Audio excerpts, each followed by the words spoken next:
Baik, selamat pagi Pak Hansen. Saya Christophorus Sufrijalgea dengan NIM 222100006 akan mempresentasikan tentang kontrak law putusan 22 PDT 2021 PT GTO. Ada faktanya yaitu penggugat yaitu PT Fatima Indah Utama yang diwakili oleh Syahrul ST sebagai Direktur PT Fatima Indah Utama. Ada tergugat yaitu Kementerian Pekerjaan Umum dan Perumahan Rakyat C.Q Direktorat Jenderal Cipta Karya C.Q Satuan Kerja Pelaksanaan Prasarana Pemukiman Rakyat Provinsi Gorontalo.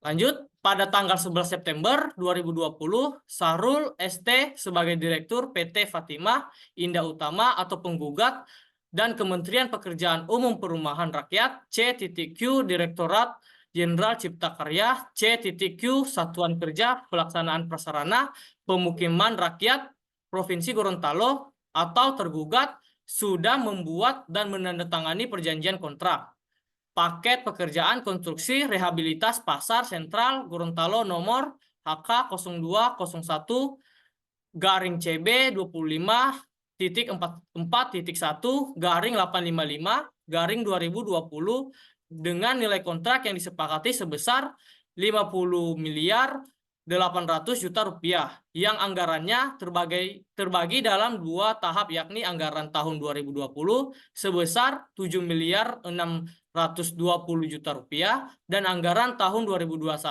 sebesar 43 miliar 180 juta rupiah. Dan pembanding atau penggugat telah menerima uang muka sebesar 7 miliar 620 juta rupiah dan telah menyelesaikan realisasi pengerjaan fisik bangunan sebesar 18,11%.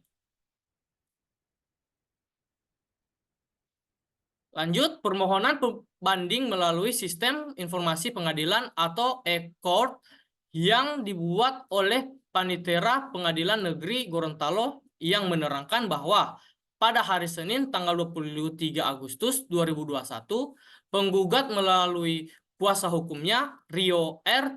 Rujban S.H telah mengajukan permohonan agar prakaryanya yang diputus oleh Pengadilan Negeri Gorontalo tanggal 2 Agustus 2021 nomor 18 garing PDT G garing 2021 garing PN GTO untuk diperiksa dan diputus dalam peradilan tingkat banding.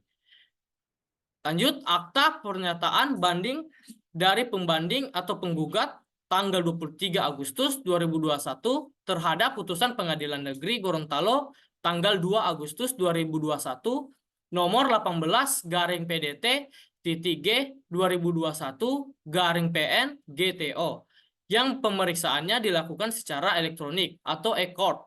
Ternyata permohonan banding dari pembanding atau penggugat tersebut telah diajukan dalam tegang waktu dan menurut tata cara serta telah memenuhi persyaratan yang ditentukan oleh undang-undang. Oleh karena itu, permohonan banding tersebut secara formal dapat diterima.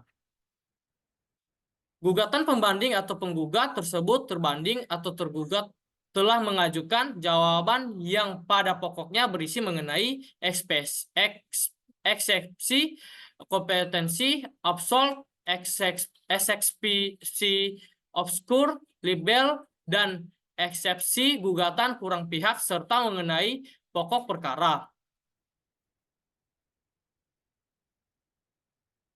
Tergugat menyatakan bahwa Pengadilan Negeri Gorontalo tidak memiliki kewenangan untuk memeriksa dan mengadili perkara ini karena kontrak antara pihak-pihak telah menetapkan prosedurnya penyelesaian sengketa dalam lampiran kontrak tertanggal 11 September 2020. Disebutkan bahwa para pihak yang harus berupaya menyelesaikan secara damai semua perselisihan yang timbul dari atau perhubungan dengan kontrak tersebut dengan prinsip musyawarah. Jika tidak ada kesepakatan, penyelesaian perselisihan atau sengketa akan melalui tahapan mediasi, konsiliasi, arbitrase, atau membentuk dewan sengketa. Lanjut ke farming the issue. Yang pertama itu ada penyelesaian sengketa kontrak antara PPK dan penyedia dapat dilakukan melalui layanan penyelesaian sengketa, kontrak, arbitrase, atau melalui pengadilan. Presiden sebagai kepala negara memberikan alternatif penyelesaian perselisihan kontrak antara PPK dan penyedia, termasuk mediasi, konsiliasi, arbitrase sesuai dengan pasal yang relevan. Yang kedua, ada syarat umum kontrak pada halaman 1853 dan 1854 menyatakan bahwa pengguna jasa dapat memutuskan kontrak tanpa mempertimbangkan pasal 1266 dan 1267 KUH Perdata. Ini berarti jika pengguna jasa memutuskan kontrak secara sepihak, pembanding dapat mengajukan gugatan perlawanan di pengadilan negeri setempat sesuai yurisdiksi domisili pembanding. Hal ini disebabkan oleh ketidakkonsisten pembanding dalam menerapkan syarat umum kontrak. Argumen advance by the parties-nya yaitu ada dari argumen dari tergugat berupa permohonan kepada Ketua Pengadilan Majelis Hakim Pengadilan Negeri Gorontalo. Permohonan tersebut ada di bawah, yaitu pertama, menerima dan mengabulkan gugatan penggugat untuk seluruhnya. Yang kedua, menyatakan sebuah tindakan tergugat memutuskan kontrak secara sepihak adalah perbuatan melawan hukum atau oncermatige daat. Yang ketiga, ada memerintahkan tergugat untuk tidak memasukkan PT Fatima Indah Utama dalam daftar hitam atau blacklist perusahaan pada lembaga kebijakan pengadaan barang atau jasa pemerintah atau LKPP. Ada yang keempat, yaitu memerintahkan kepada tergugat untuk tidak mencairkan uang jaminan pelaksanaan atau bank garansi. Yang kelima, yaitu memerintahkan tergugat untuk membayar kerugian material dan kerugian material yang dialami oleh penggugat dengan rincian sebagai berikut. Tindakan tergugat memutus kontrak secara sepihak menyebabkan kerugian material dan imaterial bagi penggugat. Kerugian material itu mencakup kehilangan keuntungan sebesar 20% dari nilai kontrak, yaitu dengan 10 miliar.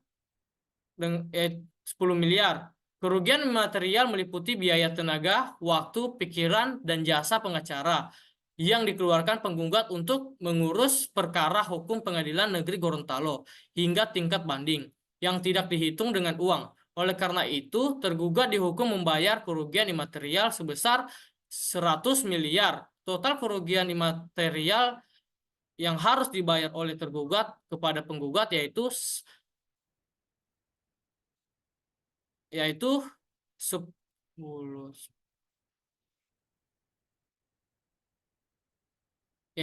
miliar 100 juta rupiah.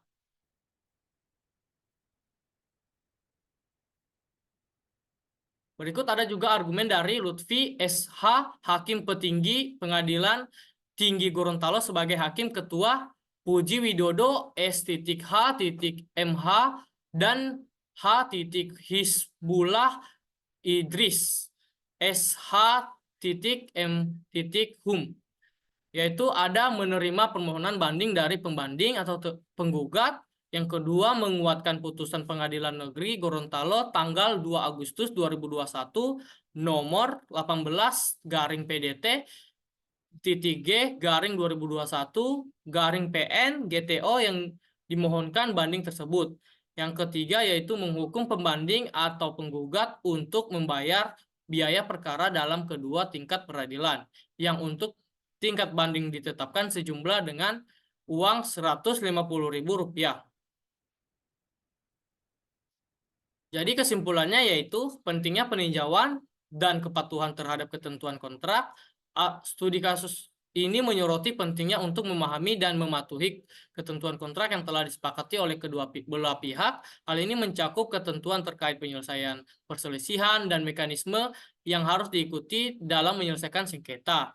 Yang kedua, ada pilihan penyelesaian perselisihan, yaitu kontrak tersebut menetapkan berbagai tahapan penyelesaian perselisihan seperti musyawarah, mediasi, konsiliasi, dan arbitrase. Ini menunjukkan pentingnya memiliki mekanisme yang jelas untuk menyelesaikan perselisihan yang mungkin timbul dalam pelaksanaan kontrak. Dan yang terakhir yaitu pentingnya mengantisipasi perselisihan dengan memasukkan ketentuan penyelesaian perselisihan ke dalam kontrak. Kedua belah pihak dapat mengantisipasi kemungkinan perselisihan dan memiliki langkah-langkah yang jelas untuk menyelesaikan tanpa harus melibatkan proses pengadilan. Baik, demikian hasil presentasi saya. Terima kasih.